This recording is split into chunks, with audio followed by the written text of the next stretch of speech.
देखिए बच्चों, आज हम लोग बेरिंग के बारे में, पूरी बेरिंग के बारे में एक शॉर्ट में पढ़ेंगे कि बेरिंग किसे कहते हैं, बेरिंग कितने प्रकार की होती हैं और बेरिंग के लिए कौन सा मटेरियल किस बेरिंग के लिए उचित होता है, बेरिंग कैसे लगाई जाती है, फ्रैक्शन बेरिंग कौन सी होती है, एंटी फ्रैक्शन बेरिंग कौन सी होती हैं और बेरिंग खराब होने क्या क्या कारण है। तो सारी चीजें आज हम लोग इस बेरिंग के बारे में बहुत शॉर्ट में पढ़ते हैं, पूरी बेरिंग के बारे में। ठीक, तो सबसे पहले चालू करते हैं कि बेरिंग होती क्या है।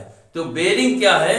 बेरिंग सॉफ्ट व लंबी सॉफ्टों व घूमते हुए पुर्जों को सहारा देने के लिए जिस उपकरण का प्रयोग किया जाता है उसे बेरिंग कहते हैं। फिर से समझ लो, बेरिंग क्या होती है? लंबी शाफ्टों व घूमते हुए पुर्जों को सहारा देने के लिए जिस उपकरण का प्रयोग किया जाता है उसे बेरिंग कहते हैं। अर्थात बेरिंग क्या हो गई? शाफ्ट को जो सुचारू रूप से चलाने में आधार या बेस प्रदान करे उसे बेरिंग कहते हैं। क्लियर हो गया? बेरिंग एक शाफ्ट को गाइड के रूप में कार्य करती है। शाफ्ट को गाइड के रूप में बेरिंग का कार्य होता है। एक अच्छे बेरिंग में कौन कौन सी विशेषताएं होनी चाहिए? फिर से सुन लो, बेरिंग की एक शॉर्ट में बेरिंग क्या होती है? लंबी शाफ्टों व घूमते हुए पुर्जों को सहारा देने के लिए जिस उपकरण का प्रयोग किया जाता है उसे बेरिंग कहते हैं। अर्थात बेरिंग शाफ्ट को सुचारू रूप से घूमने में आधार या बेस प्रदान करती है। अतः हम ये कह सकते हैं कि बेरिंग शाफ्ट के लिए गाइड का कार्य करती है। ये बेरिंग की एक डिफिनेशन हो गई छोटी। अब बेरिंग के लिए एक अच्छे बेरिंग में कौन कौन सी विशेषताएं होनी चाहिए? तो एक अच्छे बेरिंग में कौन कौन सी विशेषताएं होनी चाहिए? पहला, कि जो कार्य गति को अवरुद्ध न करे, ऐसी बेरिंग होनी चाहिए जो कार्य गति जो है उसको अवरुद्ध न करे। दूसरी कौन सी विशेषताएं होनी चाहिए? जो घर्षण या फ्रिक्शन को कम करे, ऐसी बेरिंग होनी चाहिए। तीसरी बेरिंग कौन सी होनी चाहिए? जो शाफ्ट को सुचारू रूप से आधार प्रदान करने वाली हो। ठीक है, तीसरी क्या है? जो शाफ्ट को सुचारू रूप से एक बेस प्रदान करे, ऐसी बेरिंग होनी चाहिए।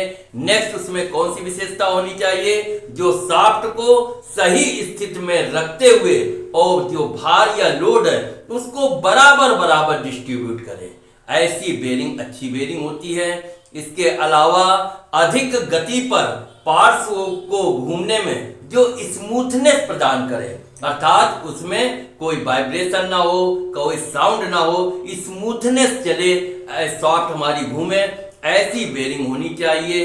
इसके अलावा जिसमें झटके व कंपन बर्दाश्त करने की शक्ति हो, ऐसी बेरिंग अच्छी मानी जाती है। इसके अलावा अधिक गति पर घूमते हुए कम पावर को व्यय करती हो, अधिक गति पर घुमाने में जो खर्चा है वो भी कम आवे, ऐसी बेरिंग होनी चाहिए। तो ये थी बेरिंग की कुछ विशेषताएं। अब हम लोग पढ़ेंगे कि बेरिंग के लिए कौन से धातु, किस तरह की बेरिंग के लिए किस तरह के धातु की आवश्यकता होती है।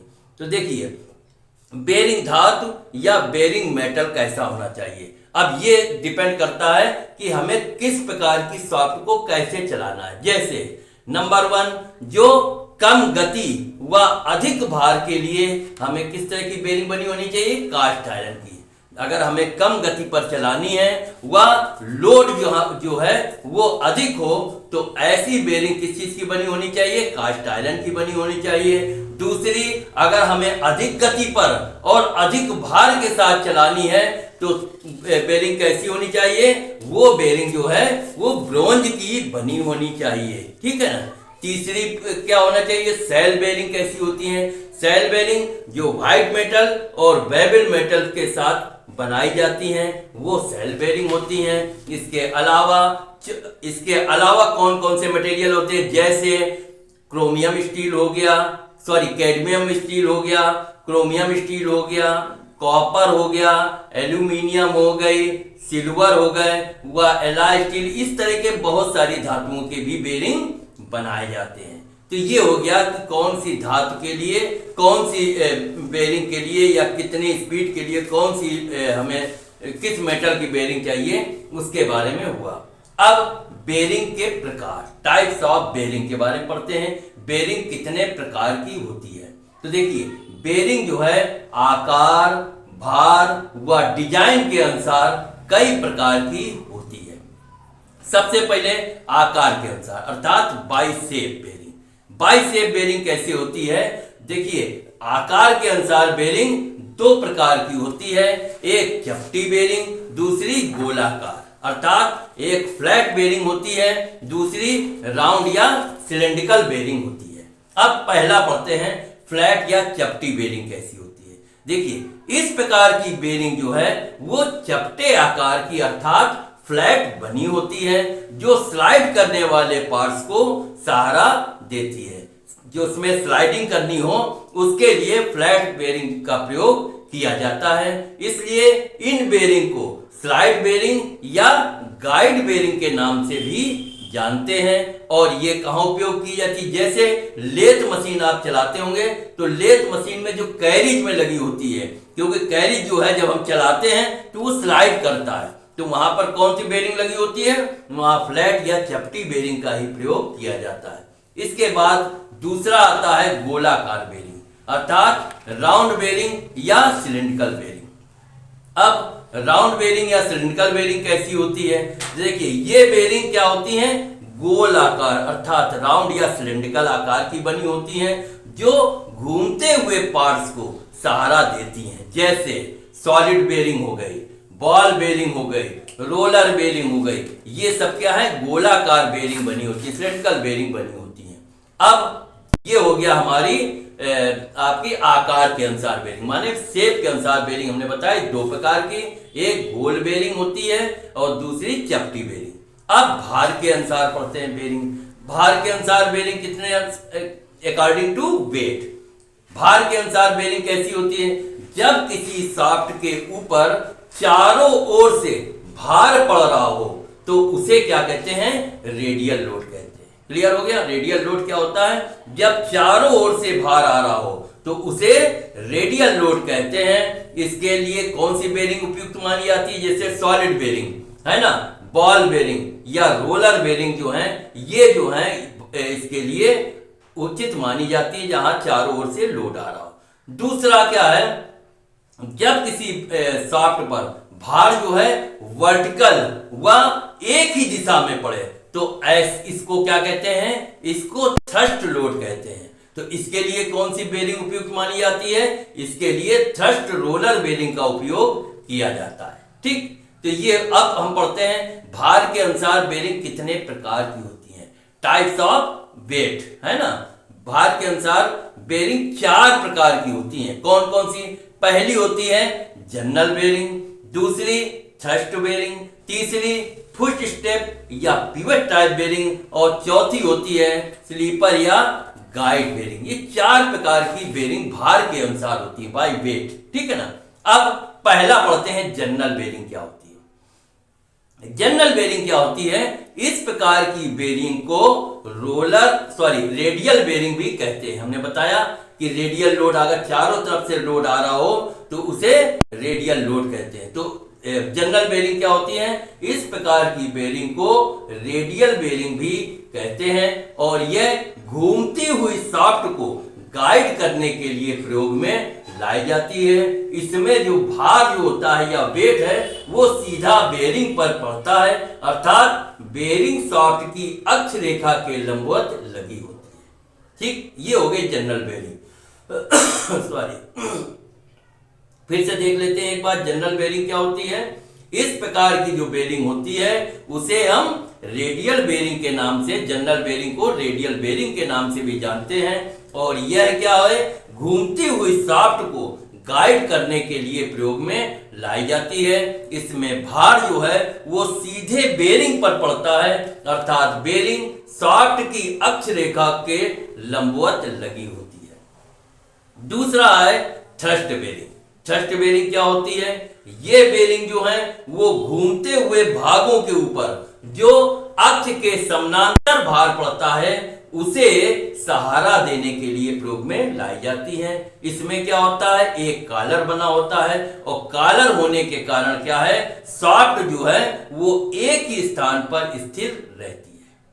क्या है दूसरा, थ्रस्ट बेरिंग किसे कहते हैं? थ्रस्ट बेरिंग क्या है, जो घूमते हुए भागों के ऊपर अक्ष के समानांतर भार पड़े उसे सहारा देने के लिए जो बेरिंग प्रयोग की जाती है उसे थ्रस्ट बेरिंग कहते हैं। इसमें एक कॉलर लगा होता है, कॉलर लगे होने के कारण क्या होता है, वो एक ही स्थिति में घूमती है। ठीक है ना, तो ये हो गई दूसरी थ्रस्ट बेरिंग। अब तीसरी कौन सी बेरिंग है, फुट स्टेप या pivot type bearing. Foot step या पिवट टाइप बेरिंग कैसी होती है, देखिए यह बेरिंग जो है वो घूमती हुई शाफ्ट को खड़ी अवस्था में अर्थात वर्टिकल पोजीशन में सहारा देने के लिए प्रयोग में लाई जाती है। कौन सी, फुट स्टेप या pivot type bearing. Foot step या पिवट टाइप बेरिंग का प्रयोग क्या होता है, जो घूमती हुई शाफ्ट को खड़ी अवस्था में सहारा देने के लिए प्रयोग में लाई जाती है, जबकि बेरिंग प्रेशर जो है वो शाफ्ट के अक्ष के समानांतर होता है और शाफ्ट का एक किनारा जो है वो बेरिंग के अंदर ही रुका रहता है। ठीक, तीसरा फिर से देख लो, फुट स्टेप या पिवट टाइप बेरिंग कैसी होती है, यह बेरिंग जो होती है वो घूमती हुई शाफ्ट को खड़ी अवस्था में अर्थात वर्टिकल पोजीशन में सहारा देने के लिए पिवट टाइप बेरिंग या फुट स्टेप बेरिंग का प्रयोग किया जाता है। इसके बेरिंग प्रेशर जो है वो शाफ्ट के अक्ष के समानांतर होता है और शाफ्ट का एक किनारा जो है वो बेरिंग के अंदर ही रुका रहता है।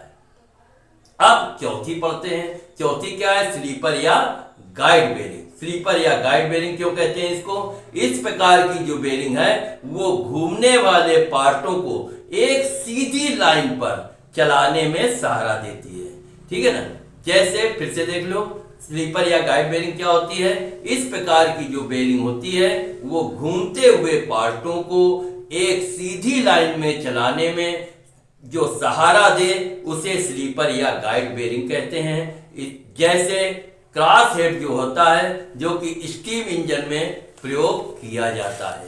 तो ये हो गई आपकी बेरिंग के बारे में। ठीक, ये हो गई, हम लोगों ने पढ़ा, पहला पढ़ा बाई शेप आकार के अनुसार बेरिंग, दूसरी हमने पढ़ी बाई वेट अर्थात भार के अनुसार बेरिंग। अब डिजाइन के अनुसार बेरिंग।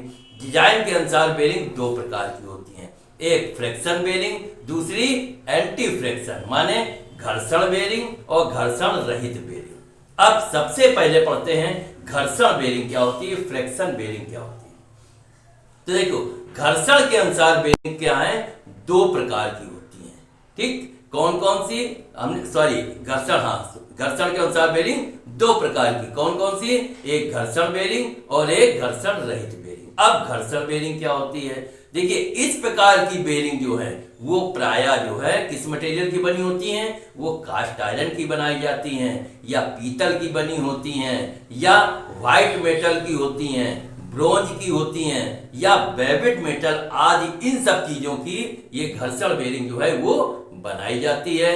और इसमें क्या खास बात होती है कि इस बेरिंग की जो सतह है वो शाफ्ट के साथ में सटी होती है, जिसके कारण क्या होता है, फ्रिक्शन उत्पन्न होता है अर्थात घर्षण पैदा होता है। इसके लिए क्या करना पड़ता है, इसके लिए लुब्रिकेंट को समय समय पर बेरिंग तक पहुंचाना अति आवश्यक होता है, क्योंकि अगर बेरिंग में लुब्रिकेंट नहीं पहुंचाओगे और घर्षण अधिक होता रहेगा तो क्या होगा, हीटिंग के कारण जो आपकी बेरिंग है वो बैंड हो जाएगी, तिरछी हो जाएगी या डैमेज हो जाएगी। तो इसके लिए लुब्रिकेंट को बेरिंग तक पहुंचाना फ्रिक्शन बेरिंग के लिए अति आवश्यक है। तो ऐसे साधनों का इसमें प्रयोग किया जाता है कि इन बेरिंग को समय समय पर जो लुब्रिकेंट पहुंचाता रहे। अब घर्षण बेरिंग कितने प्रकार की होती है, तो फ्रिक्शन बेरिंग 4 प्रकार की होती है। कौन कौन सी, पहला एक सॉलिड बेरिंग होती है, दूसरा बुश बेरिंग होती है, तीसरी सेल बेरिंग होती है और चौथी स्प्लिट बेरिंग होती है। ये अकॉर्डिंग टू फ्रिक्शन, घर्षण के अनुसार बेरिंग 4 प्रकार की बताई गई है। पहला क्या है, सॉलिड बेरिंग क्या होती है। तो सॉलिड बेरिंग कैसी बनी होती है या इसका उपयोग कहाँ किया जाता है? तो इस प्रकार की बेरिंग जो है वो हल्की हल्की व छोटी छोटी शाफ्टों में प्रयोग की जाती है। और इसका प्रयोग क्या है? धीमी गति से चलने वाले शाफ्टों के लिए किया जाता है। ये बेरिंग किस मटेरियल की बनी होती हैं?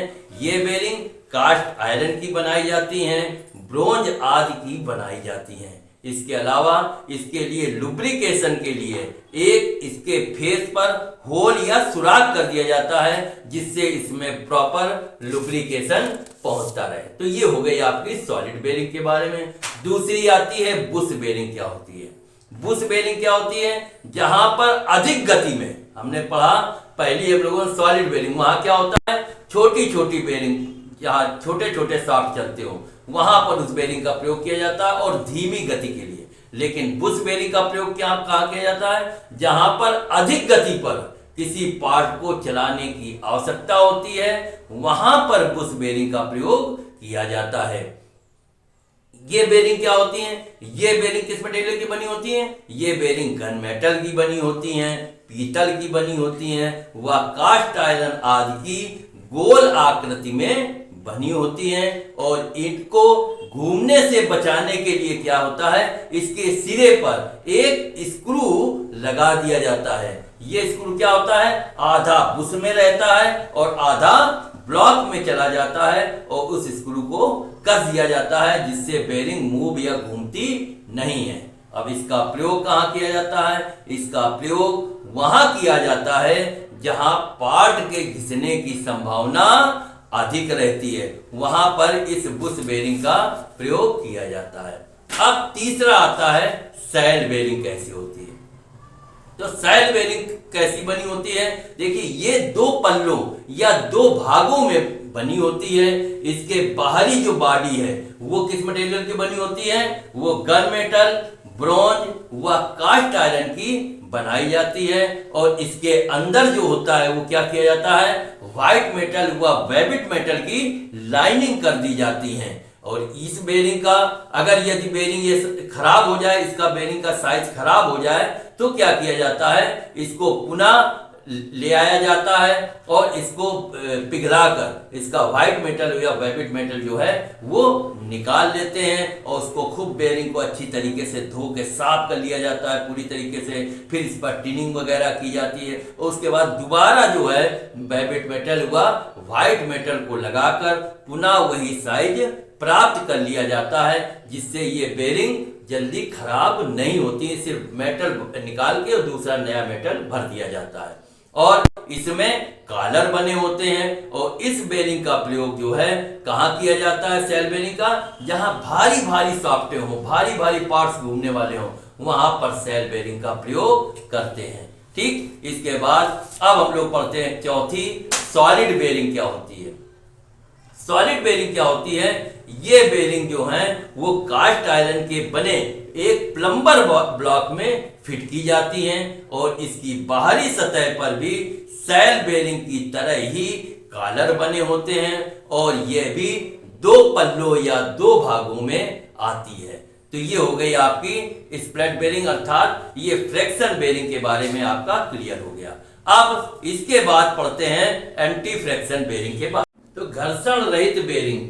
तो घर्षण रहित बेरिंग सबसे पहले क्या होती है? देखिए, तो घर्षण रहित बेरिंग की एक छोटी सी डिफिनेशन क्या है कि इन बेरिंग में पहली बात तो घर्षण नहीं होता, अर्थात फ्रैक्शन नहीं होता।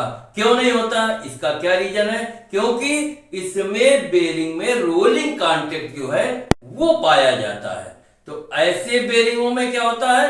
घर्षण वाले स्थान पर बॉल को लगा दिया जाता है, जिसके कारण इसकी स्पीड और गति बढ़ जाती है और घर्षण व ताप में, अर्थात फ्रिक्शन व टेम्परेचर में कमी आ जाती है। इससे बेरिंग की जो लाइफ है वो बढ़ जाती है।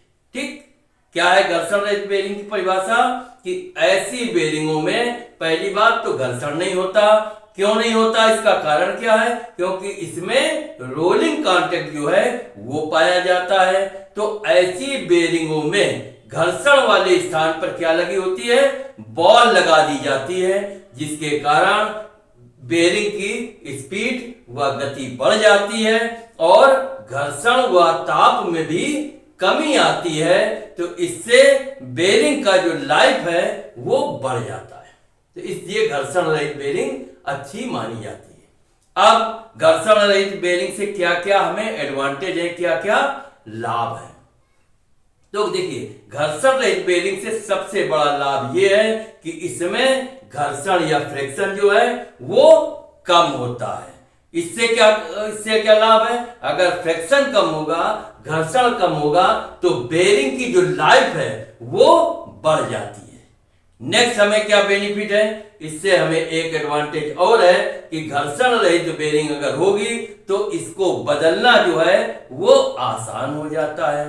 नेक्स्ट हमें क्या एडवांटेज है, एक एडवांटेज ये है कि घर्षण अगर कम होगा तो क्या होगा, हमें लुब्रिकेंट की भी उसमें कम आवश्यकता होगी, क्योंकि घर्षण कम है तो लुब्रिकेंट की भी आवश्यकता कम होती है। और इसके अलावा और क्या एडवांटेज है, इसके अलावा उसको हम अधिक गति पर और बड़ी सरलता पूर्वक चलाया सकते हैं। ठीक है ना, अधिक स्पीड पर अगर हमें वो पार्ट्स को घुमाना हो या शाफ्ट को घुमाना हो तो उसको अधिक गति पर और बहुत इजी स्मूथली तरीके से हम घुमा सकते हैं। तो ये एंटी फ्रिक्शन बेरिंग के हमें एडवांटेज है। अब हम लोग पढ़ेंगे कि एंटी फ्रिक्शन बेरिंग जो है वो कितने प्रकार की होती है, टाइप्स ऑफ एंटी फ्रिक्शन। तो देखिए, एंटी फ्रिक्शन 3 प्रकार की होती है। सबसे पहले कौन सी है, बॉल बेरिंग। बॉल बेरिंग कैसी होती है, देखिए इस प्रकार की बेरिंग जो बॉल बेरिंग होती है, तो इन प्रकार की बेरिंगों में इनर रेस के ऊपर तथा आउटर रेस के अंदर वाले भाग पर पूरी परिधि पर खांचे व ग्रुप कटे होते हैं और उन पूरे खांचों या ग्रुप्स में क्या है, बॉल को लगा दिया जाता है, बॉल को फैला देते हैं, पूरे ग्रुप्स में बॉल को फैला देते हैं, जिसके कारण क्या है कि दोनों रेस, अर्थात दोनों रेस माने इनर रेस और आउटर रेस जो है वो एक दूसरे के सापेक्ष घूम सके। इसलिए क्या करते हैं, पूरी परिधि में बॉल को फैला दिया जाता है जिससे इनर रेस और आउटर रेस एक दूसरे के सापेक्ष घूम सके और इस बेरिंग से घर्षण कम हो।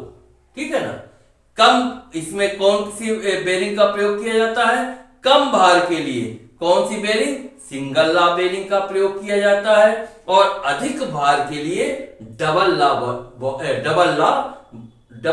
बॉल बेरिंग का प्रयोग किया जाता है। अब सिंगल ला बॉल बेरिंग क्या होती है और डबल ला बॉल बेरिंग क्या होती है। तो सबसे पहले सिंगल ला बॉल बेरिंग क्या होती है, तो जिस बेरिंग से बाहरी एवं भीतरी रिंगों में केवल एक खांचा कटा हो।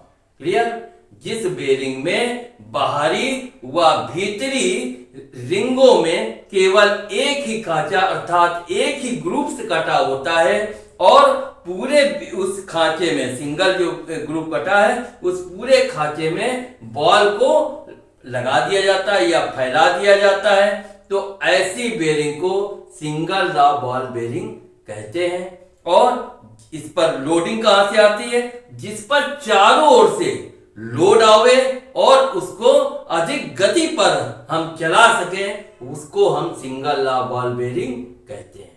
ठीक है ना, फिर से सुन लो, बॉल बेरिंग 2 प्रकार की, एक सिंगल ला बॉल बेरिंग, दूसरी डबल ला बॉल बेरिंग। इन दोनों में क्या डिफरेंस है, तो सिंगल ला बॉल बेरिंग क्या होती है, उसमें अंदर या बाहर की सतह पर केवल एक ग्रुप बना होता है और उस पूरे ग्रुप में या उस एक पंक्ति में पूरी बॉल को सेट कर दिया जाता है और जिसे सिंगल ला बॉल बेरिंग कहते हैं। और जिस पर चारों ओर से लोड या भार पड़ रहा हो और उसे अधिक गति पर हम चला सकें, वो उस जगह पर सिंगल ला बॉल बेरिंग का प्रयोग किया जाता है। ठीक है ना, दूसरा आता है डबल ला बॉल बेरिंग। देखिए नाम से ही पता लग रहा है कि सिंगल ला बॉल बेरिंग और डबल ला। सिंगल ला बॉल बेरिंग में क्या था, सिर्फ एक सिंगल ग्रुप कटा था।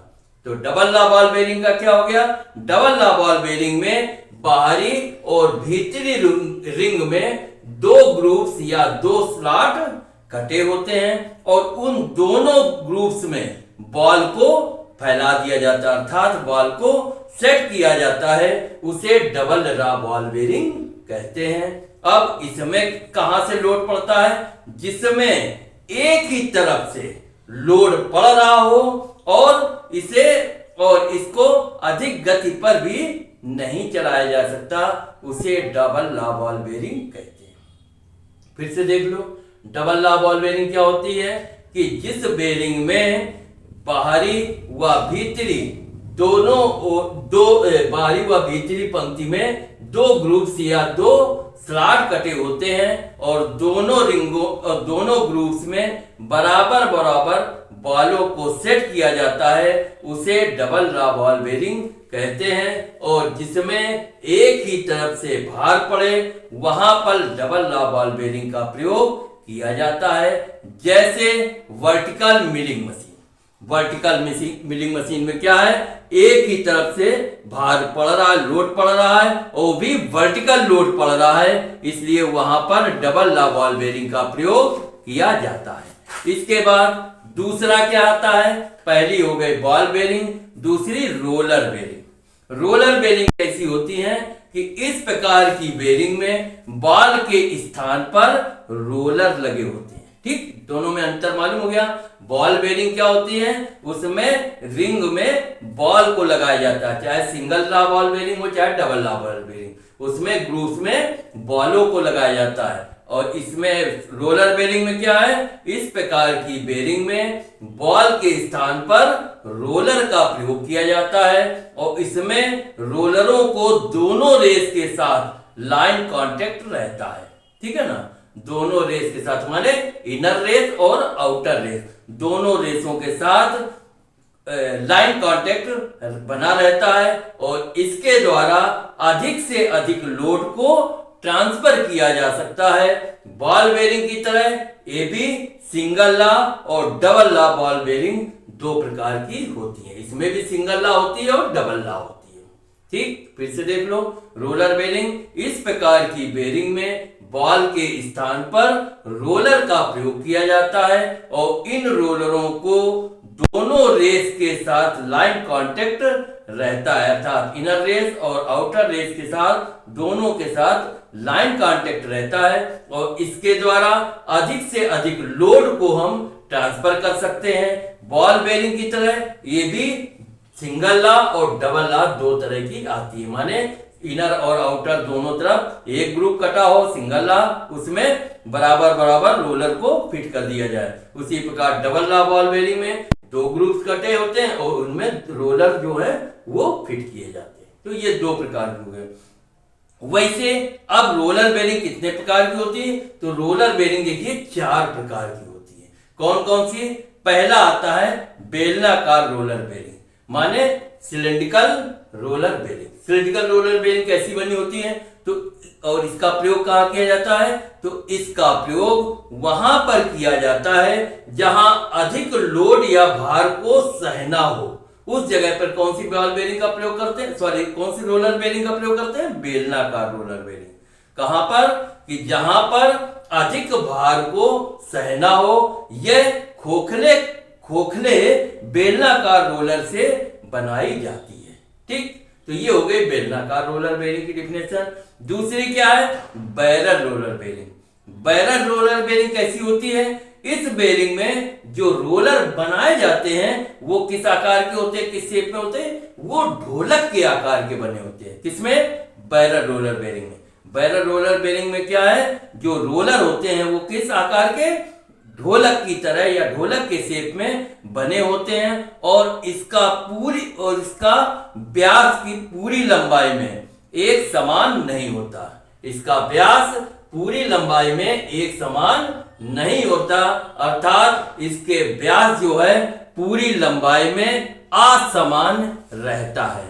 ठीक, और यह बेरिंग क्या है, स्वयं में सेल्फ अलाइनमेंट बेरिंग होती है, अर्थात इसको शाफ्ट को सीधा करने में या सीधा करने के लिए अलाइनमेंट की आवश्यकता नहीं होती, क्योंकि ये बेरिंग स्वयं में सेल्फ अलाइनमेंट है, अर्थात इसके कारण शाफ्ट को सीध में रखने में कोई कठिनाई नहीं आती। तो ये एक एडवांटेज है। इसके बाद तीसरा आता है needle roller bearing. Needle roller bearing, जैसा कि जैसे नाम से ही पता लग रहा है, नीडल माने इसका आकार कैसा हो गया, यह सुई की तरह, अर्थात इस प्रकार की जो बेरिंग है, जो रोलर इस प्रकार की बेरिंग के जो रोलर होते हैं वो सुई की तरह पतले या थिकनेस इसकी कम होती है, अर्थात पतले होते हैं। और इसका प्रयोग कहां किया जाता है, जहां अधिक गति पर कार्य करना हो और अधिक एक्यूरेसी में कार्य करना हो, वहां पर नीडल रोलर बेरिंग का प्रयोग किया जाता है। इसके अलावा चौथा क्या है, टेपर रोलर बेरिंग। अब इस ये भी नाम से पता लग रहा है, टेपर रोलर बेरिंग, अर्थात इसके रोलर कैसे होते हैं, टेपर टाइप के बने होते हैं, अर्थात एक सिरे का व्यास जो है वो अधिक होता है, जबकि दूसरे सिरे का व्यास कम होता है। और यह बेरिंग कहां प्रयोग की जाती है, ये भारी कार्यों के लिए और अधिक गति में चलाने के लिए टेपर रोलर बेरिंग का प्रयोग किया जाता है। और वैसे इसका प्रयोग किया कहां जाता है, जहां पर जैसे ऑटोमोबाइल सेक्शन में सबसे अधिक टेपर रोलर बेरिंग का प्रयोग करते हैं। तो ये हो गई दो प्रकार की बेरिंग। कौन कौन सी पढ़ी हम लोगों ने, एक तो पढ़ी बॉल बेरिंग और दूसरी रोलर बेरिंग। अब तीसरी कौन सी बेरिंग होती है, स्फेरिकल बेरिंग। ये एंटी फ्रिक्शन बेरिंग के बारे में बात हो रही है। तीन प्रकार की एंटी फ्रिक्शन बेरिंग हो गई, कौन कौन सी, बॉल बेरिंग, रोलर बेरिंग। अब तीसरी पढ़ते हैं स्फेरिकल बेरिंग। स्फेरिकल बेरिंग कैसी बनी होती है, तो देखिए, और इसका प्रयोग कहां किया जाता है, इस प्रकार की बेरिंग का प्रयोग ऐसे स्थानों पर किया जाता है जहां शाफ्ट में कोणीय विचलन हो, अर्थात कोणीय विचलन की संभावना अधिक हो, वहां पर स्फेरिकल बेरिंग का प्रयोग किया जाता है। इसमें रोलर जो हैं वो बॉल केज के अंदर की तरह फिट होते हैं, जिससे इनर रेस व आउटर रेस, अर्थात इनर रेस और आउटर रेस जो है उसमें कोणीय विचलन होने के बाद भी पूर्ण दक्षता के साथ ये कार्य करती है। फिर से देख लो, स्फेरिकल बेरिंग कैसी बनी होती है, इसका प्रयोग कहां किया जाता है, तो स्फेरिकल बेरिंग का प्रयोग ऐसे स्थानों पर किया जाता है जहां शाफ्ट में कोणीय विचलन होने की अधिक से अधिक संभावना रहती है। इसमें रोलर जो हैं वो बॉल केज के अंदर इस तरह फिट किए जाते हैं जिससे वे इनर रेस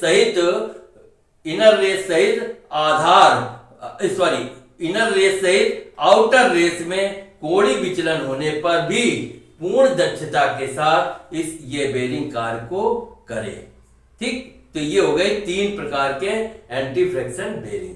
अब कुछ अव्यय होते हैं, जैसे हाउसिंग क्या होती है, ब्रैकेट क्या होते हैं। तो जैसे पहले ब्रैकेट क्या होता है, ब्रैकेट क्या होते हैं, तो देखिए, यह हैंगर के आकार के और कास्ट आयरन के बनाए जाते हैं। इसमें बेरिंग को बैठाने के लिए एक हाउसिंग बनी होती है।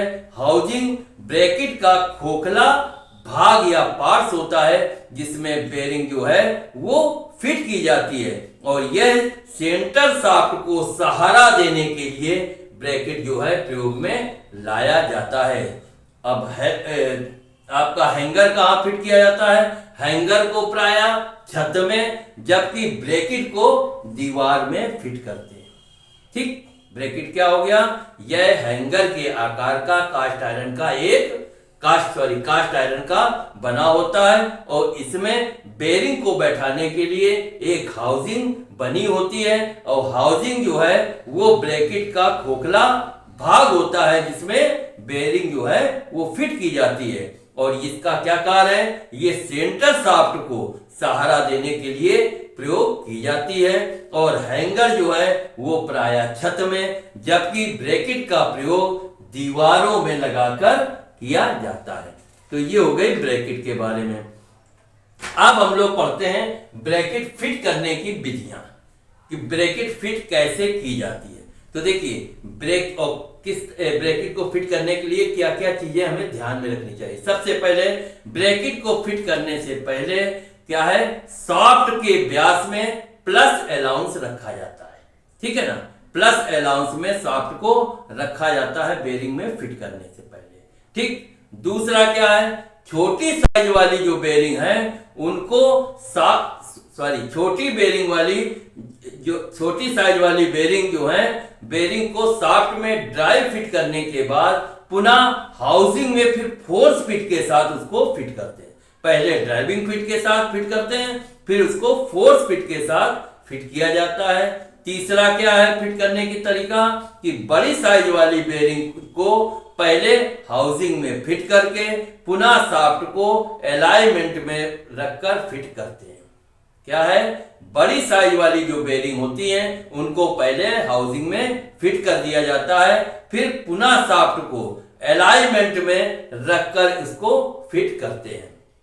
इसके अलावा चौथा क्या है कि बेरिंग को फिट करते समय सॉफ्ट हैमर का ही प्रयोग करना चाहिए, अर्थात नर्म हैमर जो जैसे नायलॉन हैमर हो गए, वुडन हैमर हो गए, है ना, इनका ही प्रयोग बेरिंग में किया जाता है, जिससे सेटिंग करते समय इसमें कोई स्पॉट वगैरह ना होए या कोई बेरिंग हमारी जरा सी भी डैमेज ना हो पाए, इसलिए सॉफ्ट हैमर का प्रयोग करते हैं। इसके अलावा जहां लंबी व पतली शाफ्ट होती है वहां कम से कम 3 बेरिंगों का प्रयोग किया जाता है, और जहां पर जो डायामीटर तो अधिक होता है लेकिन शाफ्ट लंबाई में कम हो वहां पर मात्र 2 बेरिंग लगाकर हम उपयोग में लाते हैं। अब और छठा हमारा क्या एडवांटेज है कि भार व गति के अनुसार ही बेरिंग का सिलेक्शन करना चाहिए कि हमारी किस गति में हमारा वो पार्ट्स घूम रहा है या किस वेट का है, किस भार का है, वो ऐसी इसके हिसाब से ही बेरिंग का सिलेक्शन करना चाहिए। इसके अलावा अब हम लोग पढ़ते हैं बेरिंग खराब होने के कौन कौन से कारण हैं, ठीक है, क्योंकि ये हमें जरूरी मालूम होना चाहिए कि बेरिंग खराब कैसे हो सकती है। ये मालूम होगा तो हम उतना ही प्रिकॉशन रखेंगे। तो पहला पॉइंट क्या है, उचित अलाइनमेंट का न होना अर्थात बेरिंग को अगर हम बेरिंग का सही अलाइनमेंट नहीं करेंगे तो बेरिंग जो है वो जल्दी खराब हो जाएगी। दूसरा क्या कारण है कि भार व गति के अनुसार बेरिंग का अगर सही सिलेक्शन नहीं किया गया तो बेरिंग जो है वो डैमेज हो सकती है, खराब हो सकती है। इसके साथ साथ तीसरा क्या बेरिंग खराब होने का कारण है कि उसको लुब्रिकेंट जो है वो समय समय पर मिलना चाहिए, है ना। जैसे हमने बताया जो घर्षण फ्रिक्शन बेरिंग है उसमें तो प्रॉपर लुब्रिकेंट होते ही रहना चाहिए। जो एंटी फ्रिक्शन बेरिंग है उसमें फ्रिक्शन बेरिंग की अपेक्षा थोड़ा कम लुब्रिकेंट की आवश्यकता होती है, ठीक है। तो समय समय पर लुब्रिकेंट भी अवश्य देते रहना चाहिए। अब उचित लुब्रिकेंट क्या होता है, उचित लुब्रिकेंट किसको कहां देना है। जैसे देखिए बेरिंग भार व गति पर डिपेंड करती है, इसलिए अधिक गति पर मोटा लुब्रिकेंट, है ना, जैसे ग्रीस, और अगर कम गति पर हमारी बेरिंग घूम रही है तो पतला लुब्रिकेंट प्रयोग में लाना चाहिए, जैसे मोबियाइल, ठीक है ना, इनका प्रयोग करना चाहिए। इससे क्या होता है, लुब्रिकेंट होने से फ्रिक्शन या घर्षण कम होता है और गति को अधिक स्पीड पर हम उस बेरिंग को मूवमेंट करा सकते हैं, और पार्ट्स जो हैं वो आपस में भी कम घिसते हैं, क्योंकि बीच में लेयर बन जाएगी हमारी ग्रीस की या मोबियाइल हम अगर लगा देंगे तो जो आपस में फ्रिक्शन है वो कम होगा, ठीक है ना। तो ये हो गया हमारा बेरिंग के बारे में कि बेरिंग क्या होती है, इसके बारे में हमने बताया। शॉर्ट में ये पूरी बेरिंग हमने आपको डिटेल में बता दी कि बेरिंग क्या होती है, बेरिंग डिजाइन और भार के अनुसार या आकार के अनुसार कितने प्रकार की होती है, फ्रिक्शन बेरिंग क्या होती है, एंटी फ्रिक्शन बेरिंग क्या होती है, और फ्रिक्शन बेरिंग के क्या क्या बेनिफिट हैं और एंटी फ्रिक्शन के क्या क्या बेनिफिट्स हैं, क्या क्या विशेषताएं हैं, किस मटेरियल के कौन से बेरिंग जो है किस मटेरियल के बनाए जाते हैं, ये सारी चीजें बेरिंग के बारे में आपको पूरी जानकारी हमने दे दी। ठीक है ना। अब आप लोग इसको पढ़ें और इसको अच्छी तरह वीडियो को देखें। फिर भी अगर आपके कोई प्रश्न मन में रहते हैं तो वो आप हमको जरूर मैसेज करके वो प्रश्न पूछ सकते हैं। ठीक, तो अब बस ये यहाँ पर समाप्त करते हैं। अब नेक्स्ट क्लास जो है नेक्स्ट नए चैप्टर के साथ हम आपको फिर मिलते हैं। नमस्कार।